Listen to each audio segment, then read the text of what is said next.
Cure అవుతూ వస్తూనే ఉందండి. నియోమిక్స్ వేస్తూనే ఉన్నా మొత్తం క్యూర్ అయిపోతుంది. మళ్ళీ వస్తుంది. స్నానం చేపియమంటాను గానీ డాక్టర్ గారు ఈ స్ట్రీట్ డాగ్‌ని దీన్ని పట్టుకొని అది రాదు. స్నానం చేపిచ్చే పరిస్థితి లేదు. ఫీడింగ్ టైమ్‌లో మెడిసిన్స్ అన్నీ పట్టుకొని కాటను అన్నీ తీసుకొని వెళ్ళినప్పుడు అది దొరకట్లేదు. ఆ ఫీడింగ్ టైమ్‌లో అన్నం గూడా తినకుండా పారిపోతుంది. నేను ఈ మెడిసిన్స్ స్ప్రే అవన్నీ ఏస్తానని. ఇప్పుడు డే టైము నేనేం ప్రిపేర్ అయ్యి రాలేదు. ఆ మెడిసిన్స్ నాకు బ్యాగ్‌లో ఉన్నాయి. కాటన్ లేదు, ఏం లేదు. అక్కడ దొరికింది డాగ్. ఇప్పుడు వేరే డాగ్స్ డిస్టర్బెన్స్ గూడా లేదు గానీ, ఇక గ్లౌజులు గూడా లేవు. నేను గ్లౌజులు ఎప్పుడు వాడను. గ్లౌజులు పెట్టుకుంటే డాగ్‌ని కరెక్ట్‌గా పట్టుకొని చేయలేమండి.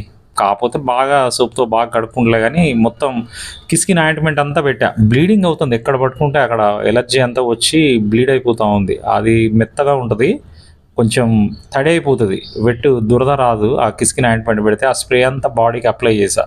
ఎన్ని సార్లు చేశానో అండి. డాక్టర్ గారిని ఇప్పుడు సలహా అడిగితే ఒకసారి స్నానం చేపియండి అని చెప్తుండు గానీ, ట్రై చేయాలి మరి అది గూడా.